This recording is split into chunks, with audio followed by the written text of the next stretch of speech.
Hello there and welcome to the Nation Update. I'm Jessy Chahal. This, of course, is a special edition of the Nation today, as I'm joined by two of my guests. Firstly, Dr. Owi-San, political analyst, and Nordin Abdullah, crisis management analyst, both weighing in and discussing, of course, the 12th Malaysia Plan. That's, of course, being discussed at the Parliament as well. It's being tabled, in fact, at the Day One Rakyat.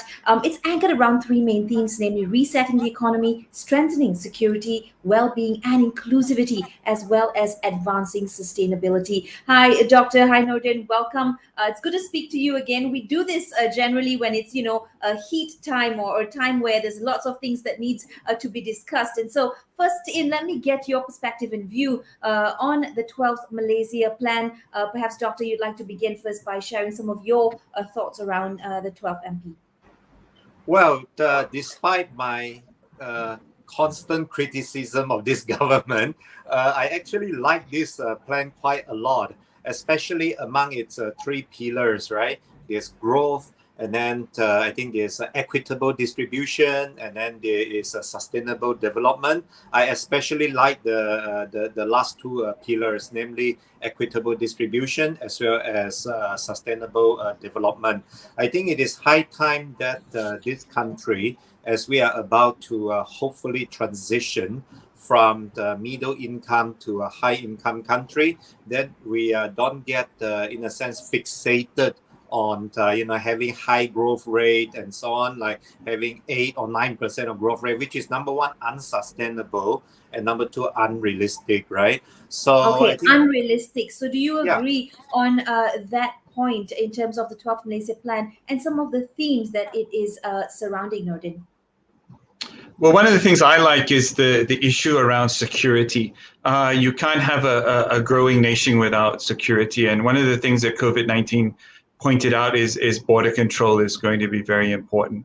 And when you look at security within the region, also this is going to be the crisis or potential crisis point moving forward over the next 5, 10, 15 years. So the fact that the government is working to sort that out quickly is very important. The other issue that I like to point out is they've looked at a very important strategic asset, which is water. And there's parts of the plan which address the strategic management of water. So that has both an economic impact as well as an environmental impact. The other one, and it's also what Dr. Oy was saying, is equitable distribution.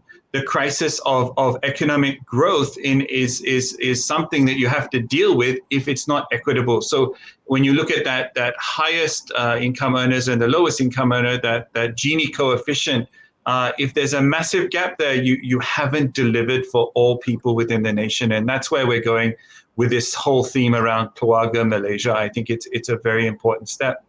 Right. And so this entire document basically has been formulated.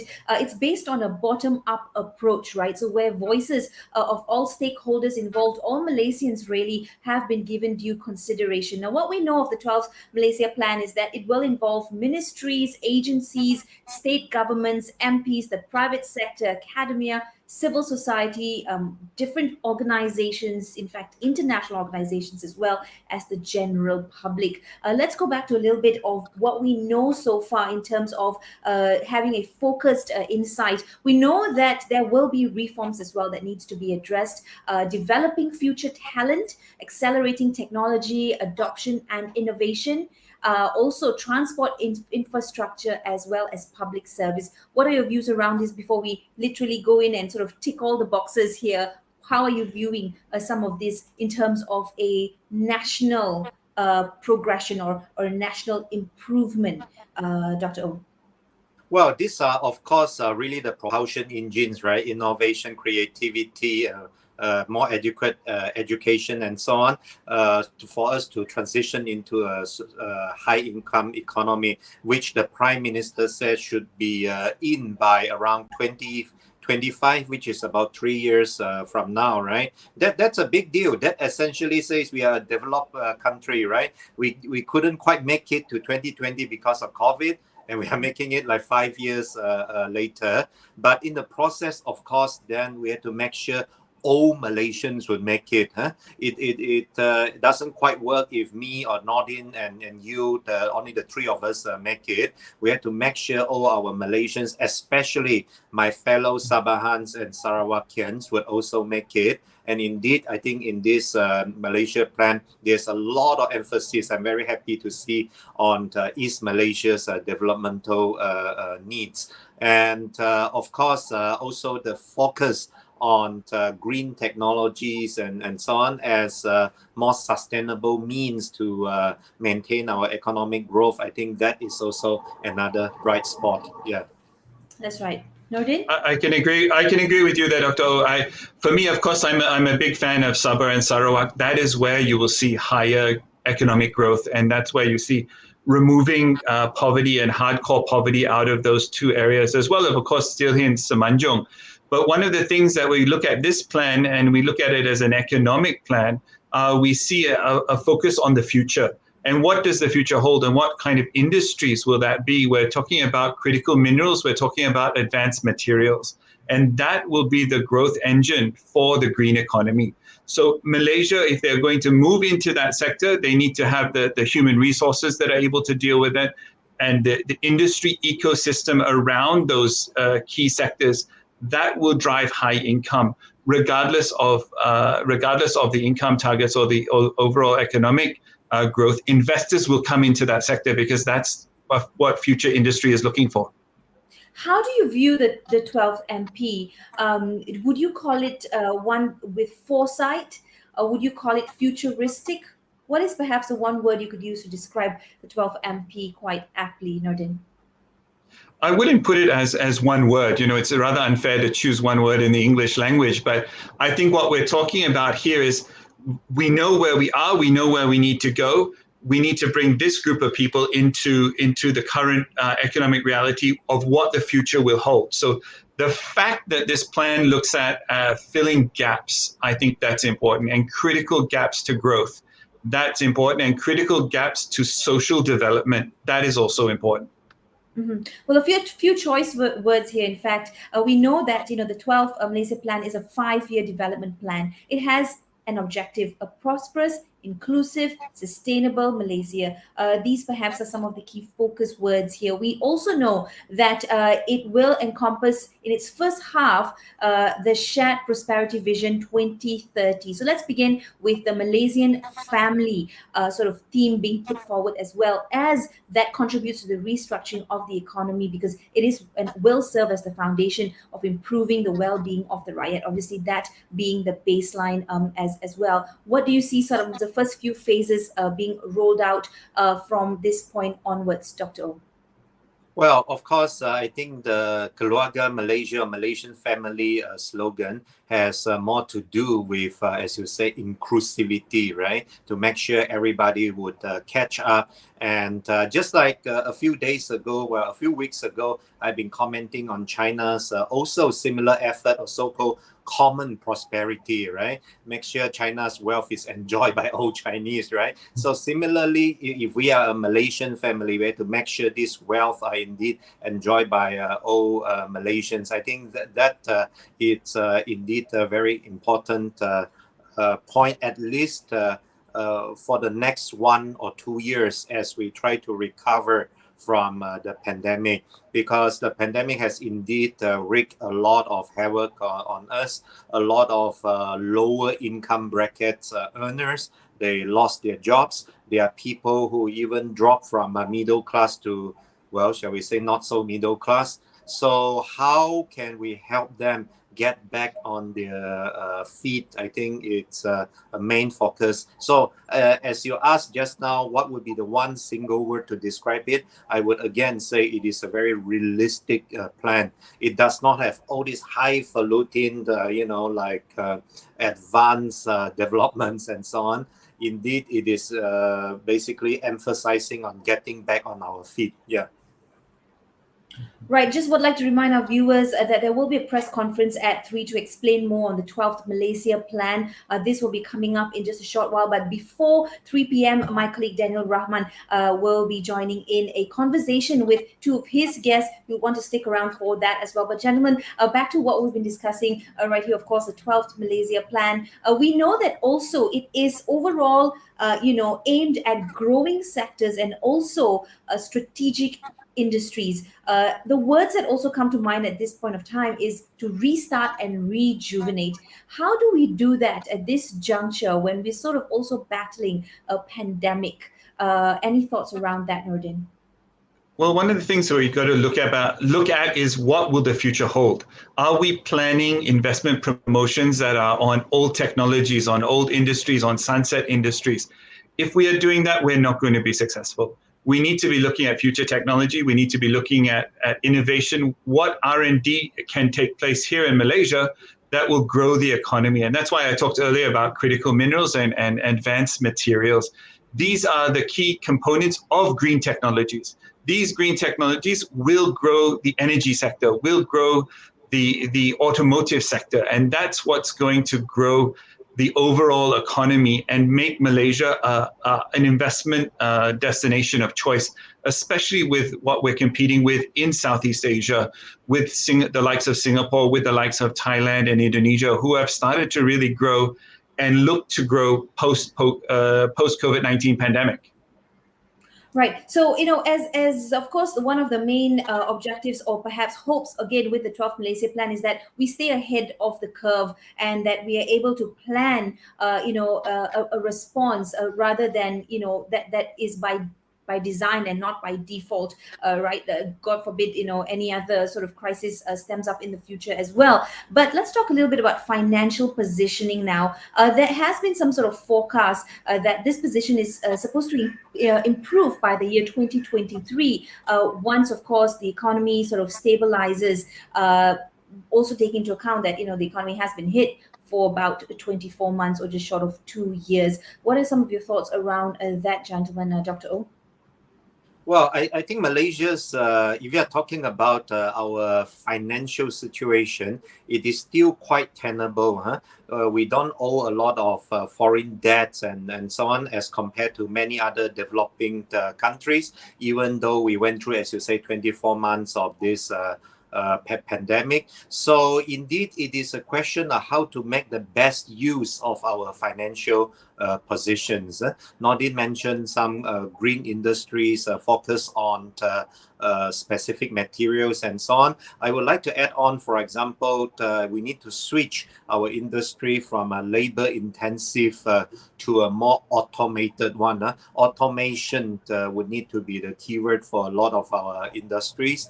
But by definition, if you automate your industry, a lot of people are going to lose their jobs, right? So how are you going to reskill and upskill your working population? And again, that goes back to improving education. That goes back to providing more technical and vocational training for our population. I think those would be very key sectors. So in terms of service sectors, education, I think it's a really important service sector. Right. Talking about education, reskilling, and upskill, perhaps let's zoom in into about or a little bit into the Center of Excellence for Future. That's something that's exciting as well. What are your thoughts around that, Nordin? Well, one of the things I'm a big fan of the future, we need to be able to look forward. And if we are unable to look forward, it's very difficult to chart a desired future. And this is what a lot of futurists talk about, is charting the desired future. And Dr. O mentioned earlier about labor intensive industries. Of course, one of those big areas is the palm oil sector. So how are we going to automate better in the palm oil sector? One, it's a huge component of the economy, and two, it's a huge component of low value labor. So one of the key tasks of this center is to look at the segments of the economy that are already significant and then try to innovate for the Malaysian economy. A lot of people get stuck in this need to innovate for innovation's sake. What we need to start to do is solve the problems that the economy has, so that we can move to the desired future that we're after. And I think that's one of the key areas that this plan starts to address. And has, of course, the Malaysian economy has been shifting in that way for some time. But now the investment in human capital needs to go in, the investment into the future and an investment into education and TVET especially needs to go in so that you can hit those targets. That's right. So once again, the 12th Malaysia Plan is committed to enhancing integrity, transparency, and being neutral to many different sectors. Some figures, facts and figures here. We know that around 400 billion will be the total development expenditure under the 12th MP from this year right up till 2025. That's 54% more than the 260 billion originally allocated under the 11th MP. I understand that, of course, year 2020 a complete write-off as well. But how do we ensure, or perhaps what are some of the things that needs to be looked at? Perhaps the danger areas that you have marked, so that we can sort of take that into account to ensure that it does not hold us back from really achieving the full potential of the 12th Malaysia Plan. Nordin, Dr. Well, I think we are talking about leakages, of course, that, as we roll out all these development funds and so on, very often it's trickled down, right? And as it trickles down, some of those intermediate or filtering layers would then catch some of those development funds and perhaps pocket it into their own purse. So I think in order to address that, of course, the independence of our MACC's on integrity in light of what's happening recently and so on would be very important. Number two, of course, I think we really need to, as the Keluarga Malaysia concept would entail, if we are one family, we really need to be honest with one another. If we just pocket those money for ourselves, and then at the expense of the environment, for example, at the end of the day, all of us would suffer. I think this sort of sense of the Malaysian family, it's more important than just some feel-good factor. Yeah.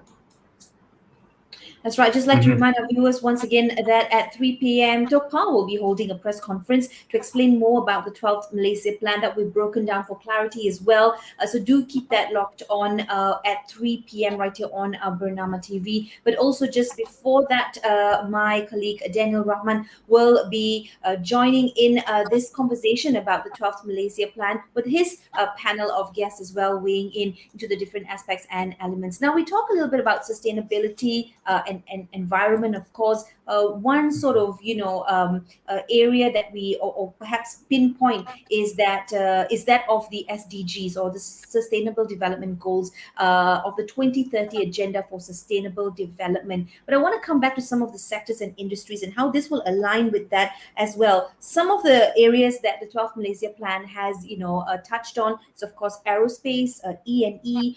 Both of you have mentioned environment and sustainability, also water management. But how do we ensure that, for example, the palm oil industry that remains green? Nordin. Well, this is one area that two things. One, we've got to look at a green palm oil sector, which is, of course, when you look at the palm oil estates, massive carbon locking going on in there. But I think when we move forward, we need to look at the labor issues in there and move towards a sustainable approach to labor. And that can only come through innovation. But when we come back to the plan, when we come back to what the government just announced with the RMK 12, one of the key problems and one of the key issues is water management, and that plugs into environmental management. So when you see that they've taken that, and there's going to be a special component of this plan to deal with the strategic concerns of water management. So two parts. One is water management for industry, and of course water management for the people. When you start to get that right, a lot of investors look at how countries manage water now as a key component of their investment making decisions, and the ability to get your hands on consistent quality water And this is when you start to look at how that was mentioned just now, the national grid of water management, and how that's going to plug into how the states manage water. I think we're going to start to see a more strategic approach to this incredibly strategic resource. Right. I want to go back to some of the words that we shared earlier as well, that the government or the authorities must be transparent, especially with things like, like you mentioned, to be honest, also to look at the practice of off-budget spending here and there. Overall, I guess what I'm trying to drill down to is how will the 12th MP really secure Malaysia's future post-pandemic positioning? Dr. O. Nordin. Well, you have to realize this is just a framework. This 12 Malaysia Plan. It is not, the catch-all for how we develop this country. A lot of the initiative would need to come from the private sector as well. And again, I appreciate the fact that it is not overly ambitious. You see, you mentioned just now the aerospace industry and so on. That may sound very ambitious, but it is not. I happen to have a Sabah state-owned aerospace company, but we are starting off very, very modestly, just training aircraft maintenance technicians and so on. And then if we are successful in that, we might move into, for example, drone technology. So, you have to do this step by step. We are not launching rockets at the moment, but we are surely planting our foot, hopefully, in a very much critical industry as the pandemic subsides, as more tourists are coming in, there will be aircrafts, and the aircrafts will need to be repaired, for example. That's right. As exciting as drones are, in a futuristic way as well, we must also know and recognize that Malaysia has long established an aerospace industry ecosystem. And so, of course, with the 12th Malaysia Plan, and this being one of the key focus areas, this will help to bolster our position among other key players within the region as well. But of that, 400 billion ringgit that I had mentioned earlier, let's also understand that a huge portion of it, if not half of it, will be also allocated to growth expenditure in terms of developing 6 states within the greater nation as well. So based on that, how do we see this trickling down and really enabling and helping those in non-urban areas and those in perhaps Sabah and Sarawak as well? Nordin. Well, one of the things I love about President Reagan, he invented this idea of trickle-down economics, and we're still using the term until today. But when we look at the Malaysia Plan as it is now, the fact that we're saying, look, these are 6 areas that need addressing, this plan looks at gaps. This plan looks at critical gaps. And this plan sets a pathway to deliver and put right the gaps that have not been done in the past. So I think the fact that the plan is there, now we need to deliver that plan. And I think it's up to all the stakeholders, from the federal government to the state governments, to the local governments, as well as the private sector and the individuals within the community, to realize it takes a team effort to get the job done. And I think that's where we've got to get with this plan. Any plan is only as good as its execution. Now everyone has to execute. Right. And in terms of investors and their interest with the onset of the 12th Malaysia Plan, are you seeing any sort of driving forces there as well? I think investors loved it. Sorry, go ahead, Doctor. Go ahead. No, go. Well, I think for investors, the most important thing would be favorable government policies. I think if you could provide tax breaks and so on, that would be nice. But at least when investors are trying to come in, you need to reduce some of those red tapes against the efficient rolling out of their factories and various other businesses. Also, with respect to just now you mentioned the less developed states, such as my home state of Sabah, you need to basically cancel certain very long-standing but extremely counterproductive policies, such as the cabotage policies, so that foreign ships would like to berth directly at Sabah and unload and pick up goods again for the other parts of Malaysia. And in terms of reforms, as we look at what are some of the sectors that needs to be enhanced through reforms as well, what are some of perhaps the highlights that you're picking up from the 12th Malaysia Plan? Nordin? Sounds like that's going to me. Oh yeah.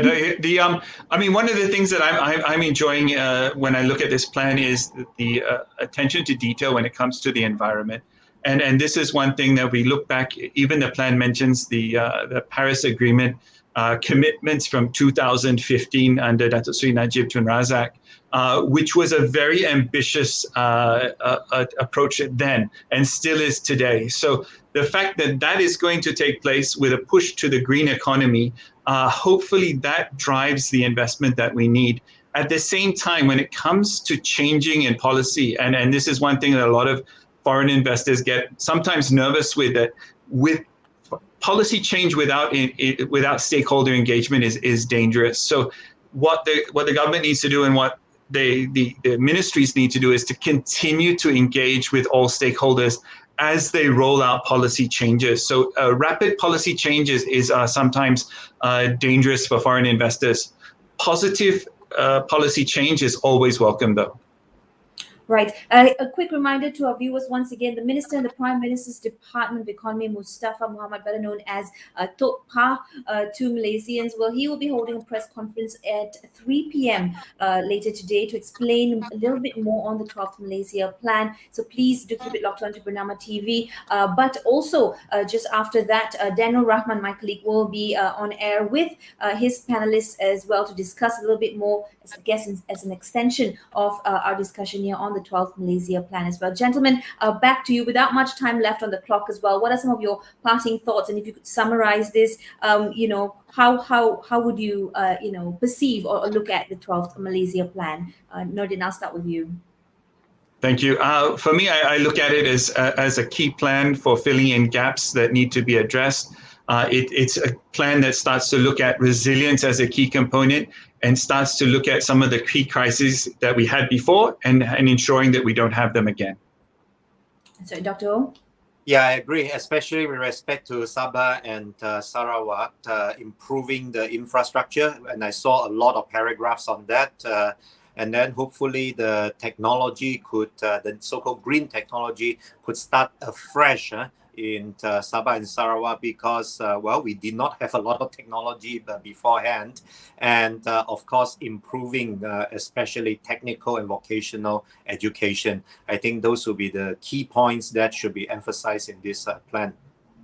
That's right. Quite a comprehensive plan, in my opinion. I think it has foresight, it has strategic outlook as well, and it also does address many other areas that perhaps we didn't get time to look at today.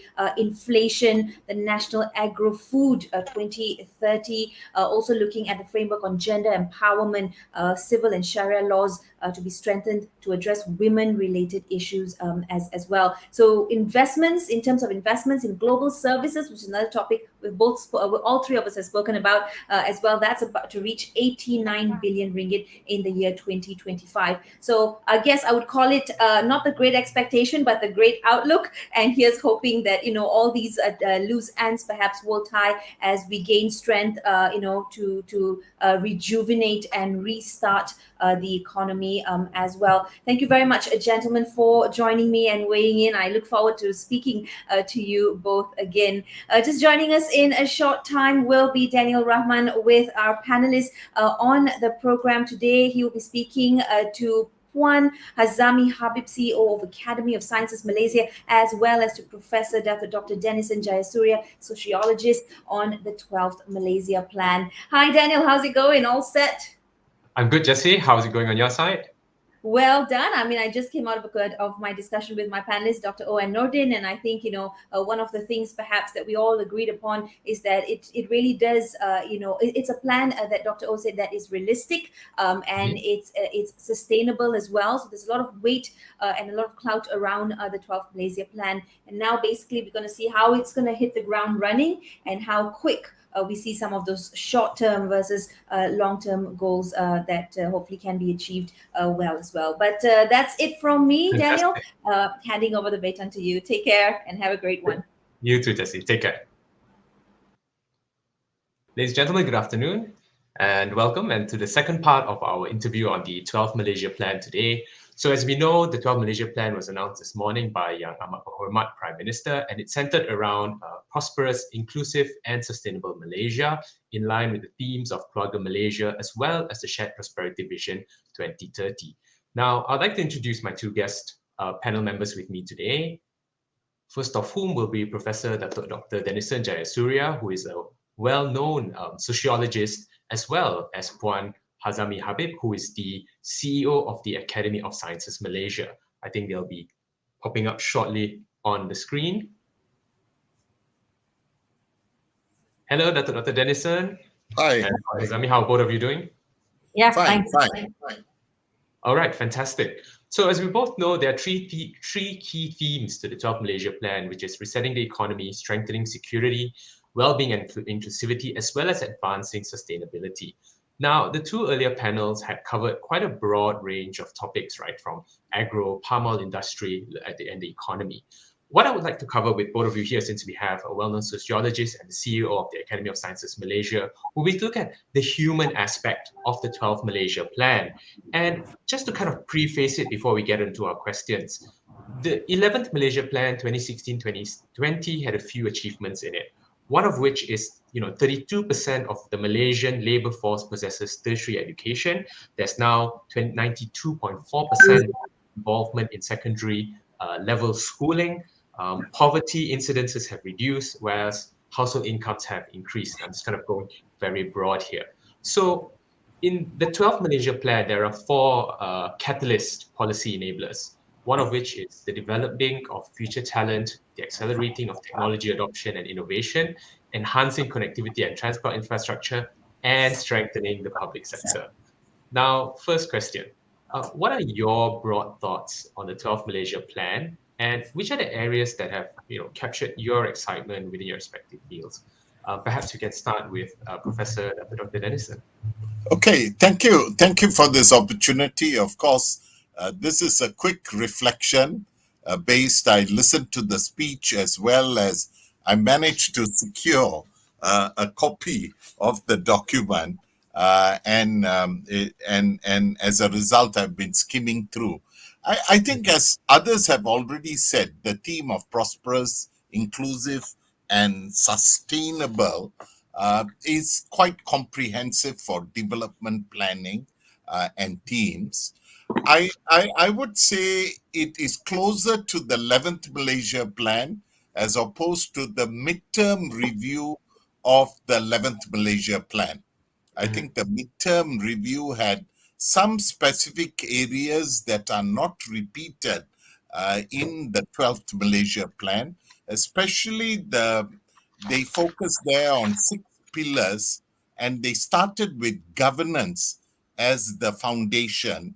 Although here there is a specific reference as a game changer to imperatives of reform and transformation. I think, Daniel, you need to look at the document as well. I couldn't find an explanation other than a short paragraph on whole of nation, political buy-in, reform and transformation. Having said that, what really caught my eye is actually in the civil service reform and governance. I think the earlier panel also spoke about good policies, but problems at the delivery. One is the government has proposed that they would set up an ombudsman, which is something that was discussed extensively during the PH period, in order to build trust and to get complaints against government and delivery. Ombudsman is a system well developed in Australia, in the UK, and so forth. Right. Another which is new to me is actually behavioral insight. On chapter 13, 15, a psychology of understanding how citizens react to various things, and the civil service would take greater cognizance of how people react. So it could be like sugar, diabetes, how do you respond? Right. Transport. They quoted the example there of Australia, changing Right. people's habit to travel off-peak hours. So these are quite innovative in the document. Having Right. said so, Right. So thank you. Yeah. those are my initial comments. Thank you so much. And Puan Hazami, what about you? Thank you, Daniel. I think this RMK, from the academy's view, we are so excited because for the first time we see this Malaysia Plan is putting science, technology, innovation as the enabler and is cross-cutting all sectors when it was presented today by the Prime Minister. So we see that this Malaysia Plan also address the cross-cutting issues and the gaps that need to be emphasized and for us to overcome it under RMK 12. I'm very glad to hear Prime Minister emphasize on the infrastructure, what is needed, the infrastructure that is most important, and he also emphasized on the talent. So I can see that talent, intellectual capital that will move the nations is very important in this RMK 12. He also mentioned about integrity and having the right kind of incentive to get the whole of nation to work together towards developing a prosperous, inclusive and sustainable.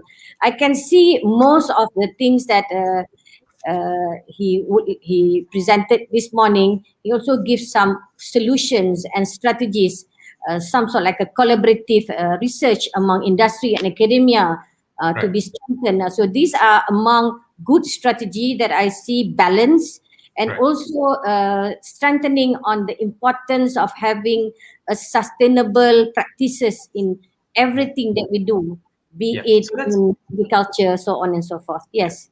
So let's stay on to this topic of sustainability. So while it's been very encompassing and wide-ranging, we also see that it's mentioned in the 13th Malaysia Plan in line with the principle of leaving no one behind. The 12th Malaysia Plan will be aligned to the United Nations Sustainable Development Goals, as well as the 2030 Agenda for Sustainable Development. So how important do you see the alignment of the 12th Malaysia Plans with the UN SDGs? I think it's very aligned because when the RMK 12, we can see the emphasis on sustainable development is playing a major role in this plan. We can see that he is emphasizing on the green technology, renewable energy, energy storage. He also talk about a lot on precision biodiversity, even though it's not explicitly mentioned, but we can understand that it's very, and to put Malaysia on track towards achieving the SDG. So we have two challenges here. We want to become a developed nation, and we also want to achieve the sustainable development goal that we have pledged. You can see the carbon emissions, zero waste, circular economy being mentioned in it. So I'm very glad to hear all this, and what we need now is everybody to have the efforts, the initiative, and make the right action for us to achieve this within these 5 years. Right. So I like that. So how we, being aligned with the Sustainable Development Goals is also important for overall national development. But on top of that, the alignment with the global goals as well. Yes. So we seem to have lost Prof. Datuk Denniston for a time being, but we'll try to get him back. So in the meantime, Puan Hazami, you're going to be the main, my main victim now. Just kidding. So the next question I'd like to ask you is this. The 12th Malaysia Plan seems to have a lot of emphasis. Datuk Denniston, welcome back. Sorry, maybe I pressed the wrong button or put the book on my laptop. Now, I agree. Yeah. I think we were on the SDGs and alignment, yeah? Yes, I think Dr. Jessanau is right. I think the Academy's position is similar to the all-party parliamentary group on SDGs, that there is a strong emphasis on SDGs, and this comes out in terms of the whole of nation approach, the localizing of SDGs, the what is that, communication, education, public awareness. I think it's constantly repeated as a theme of leaving no one behind. So I think that is important. I think a little bit that I am a little sad that they did it well in the VNR report Right. is that there is no real mapping of the 12th plan to the SDG goals. It's assumed that the reader would be able to link it to the 17 cross-cutting. Right. I think the SDG reference is very strong on strengthening collaboration and coordination with stakeholders. I think Right. that's a very strong point that So is you're coming saying it out. needs to be a bit more explicit in terms of how it links the SDGs as well as the 13th You Malaysia see, Plan? because like me, I have been reviewing development plans from 9, 10, 11, now Right. the 12th. So I'm now benchmarking this report on the 11th and the midterm review. I see. Midterm review mapped it well. That Right. means it puts the chapters, it has its, iconic designs, very explicit. Right. But the text had less. I I see. think here the text and the water management, sustainability as an overall theme. So maybe the planners assume that because they have such a strong word sustainability on its Right. cover, it's okay. But I think it's helpful to have done a mapping, which I Yeah. think some of us can do it Yeah. now to Yeah. strengthen the presentation. That's And all I'm perhaps that saying. is Not something, that, that you can, that's definitely a very useful piece of advice to map it further because and there's a lot and of and emphasis on as the I said SDGs. before, the very Mhm. strong theme on multi-stakeholder engagement, I think it's coming out in Right. many of the chapters in the whole of nation approach.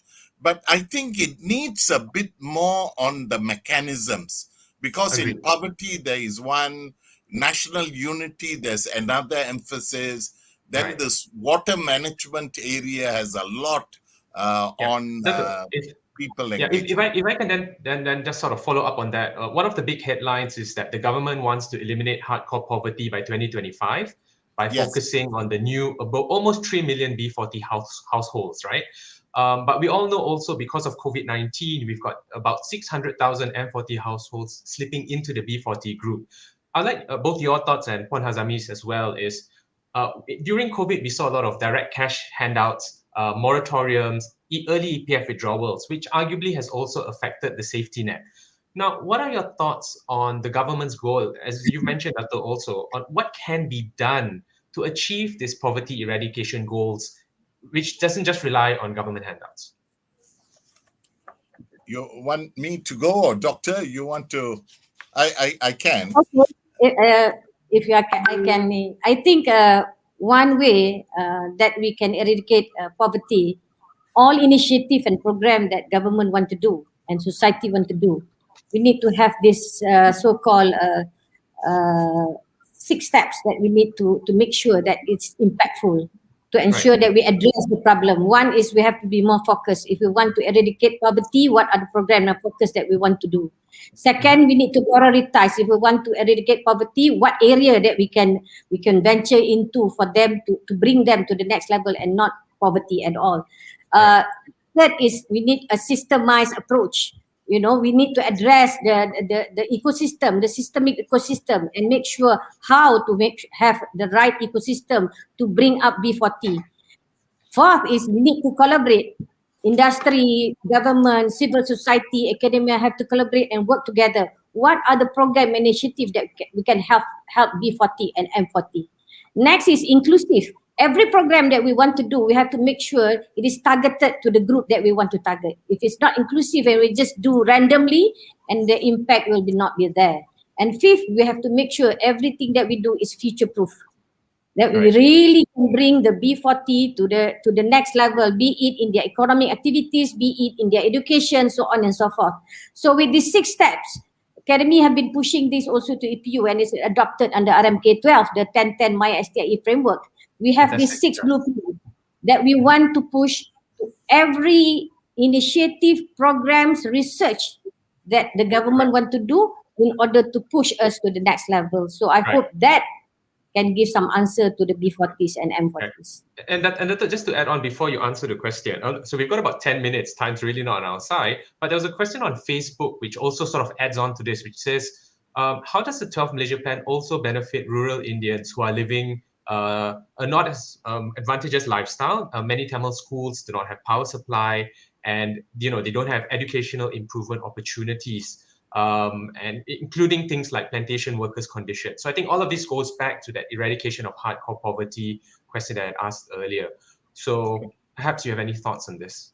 Ken, I think the poverty chapter is very well done. This would be my immediate assessment, because they have a very good table on the national household income categories from B1 to T2 or T the top end.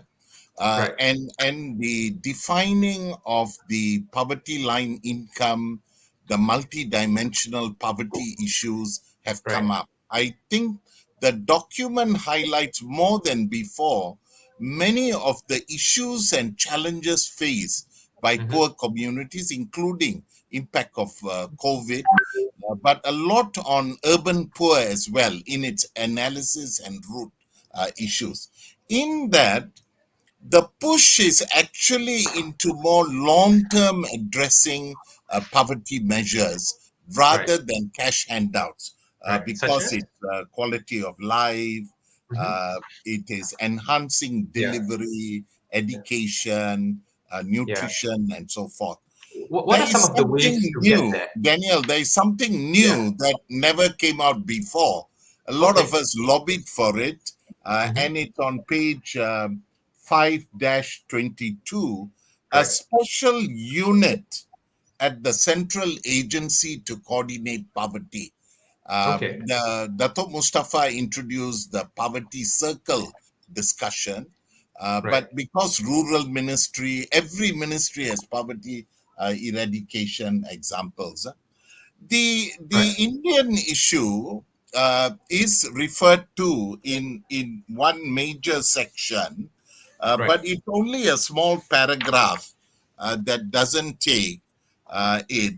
But the reference there, which is good, is it emphasizes the Malaysian Indian blueprint that was written before, and it highlights some of the challenges quite well. But in terms of specific measures of intervention, it didn't bring education, but it brought, this is on page 5-26, Malaysian Indian Blueprint, but it highlights access to quality education, upskilling programs, addressing issues of high-risk families in a more holistic way. So there are references, but these need to be unpacked in terms of delivery and who's going to do it and who are the partners. There is a very comprehensive discussion on Bumiputra poverty, Sabah, Sarawak, and Orang Asli. That is quite extensive, and if we have sufficient focused discussion, those will be strong. It's actually parallel to previous initiatives, but previously they were not so open to talk about some of the root issues, even urban poverty. Now that is highlighted. Thank you. So thanks so much for that. So speaking about, more of these issues coming to the fore, I noticed, for instance, strategy B3 under the Empowering B40 talks about elevating status of low-income Chinese and Indian households. So there's a bit more of, I suppose, like an explicitness when it comes to protecting the well-being of the people. And the Keluarga Malaysia theme is very prominent. The Prime Minister in his speech mentioned the needs to ensure prosperity by coming together. He's also talked about volunteerism, patriotism, as well as inclusiveness, through continued education in terms of the Constitution and Rukun Negara. I think there's a lot of, in order to make this successful, really, there are a lot of NGOs and civil society movements. Now, from your experiences, both of you, how can the government support and get more of the civil society movements, NGOs, industries involved in making the Malaysia Plan a success? Puan Hazami, any thoughts? Thank you. I think to do this, we need a more collaborative platform to bring in civil society things, and we need to mainstream the roles of society. One of the main actor of collaborative platform is a connector Right. to bring all this, you see, like academy, we are bringing in academia, we bringing in industry, civil society and government to work together. Then only we Right. can iron out, have more demand driven kind of research for us to create more local technologies that is needed by Malaysian, and we can Right. reduce import. That can reduce inflation in our country and reduce our dependency with foreign technologies. So these are things that we need to bring in. We need society to engage with science, technology, and innovations. You know, use the knowledge. We need that kind of society. So if we Right. can And bring them and connect them, then we can bring them and play a bigger role in our society to transform it to be a Mhm. better nation by 2030. Just on that, you're saying about bringing people in. The PM did mention that they expect spending on RDCI to increase from 1% to 2.5%. Very quick thoughts Yes. on that being achieved in the next year, with 70% coming from the private sector. What do you think about that? We should increase, if, especially industry need to invest more on R&D. Then only our industry, our SMEs and LLC can be competitive at the global level. If we don't invest in R&D, depend on foreign technology and become merely manufacturer, then Right. we cannot do as a developed nation. You see, to Okay. be a developed nation, we have to have our own technology and be proud of it and compete globally. So we need to do that to increase it. For Right. now, Thank we only spend around 25% for experimental development research. Right. Thank you. And Dato' Dennison, coming back on the Yeah, point on I yeah, just wanted to acknowledge what Doc just now highlighted. sure. I think civil society is a dynamic force on the ground. One Mhm. of the things I felt the document in the 12th plan lacked was an emphasis on the cooperative movement and Yeah. like women Right. self-help groups that were Yes. economic powerhouse at the grassroots. There isn't sufficient highlight. I think people are ready to work with government. Sometimes government is not ready to work because of the accountability, answering the questions and so forth. So the paragraph that comes out on strengthening collaboration and coordination among stakeholders Right. come in a priority area B of advancing whole of government approach. That's right. So here I would feel some form of serious accreditation of organizations. So we are saying national unity has its collaborating NGOs. Science and Yes. technology would have the academics and so forth. Then SDGs have. Then various health has. But there is no central coordination. Academy of Science, because it has the resources and it's linked as a credible institution, and the kind of work and resources it has, brings academics together, scientists together, and gives them the platform. We don't have a one coordinating or full accreditation. And many would say a good example is the UN accreditation process, Right. because they're all legal institutions, but now you want to be. I think the PM in his speech very clearly said he wants CSOs to be a partner in development, especially in SDG. What's that? Rakan Pembangunan. So Right. how do you operationalize this? Give capacity, resources, recognition as fellow partners. Yeah. Thank So you. that's the key. The mechanism has to come out as a follow-up. But I think this is much Mhm. stronger, this Yeah. emphasis of collaboration in comparison to previous plans. Right. And so thank you So, very much, Prof. Dato', for your commentary and as well as for Hazami. So unfortunately, time's no longer on our yes. side. Yeah. And I must thank both of you so much for that extensive Thank you. feedback.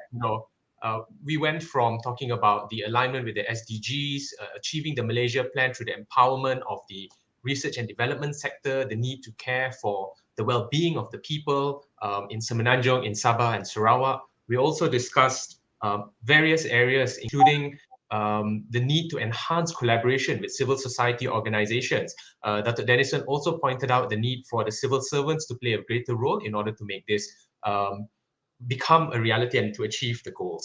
So I must thank once again my fellow panel members for their comments and their insights. Clearly, the 12th Malaysia Plan has been launched to a lot of excitement, but also a lot of anticipation for those of us who will hope to see that this plan in the next 5 years allows us to achieve our goals towards becoming an inclusive and as well as sustainable nation for all. So that's all from us today. Thank you very much for being with us today on The Nation. Thank you. Thank you.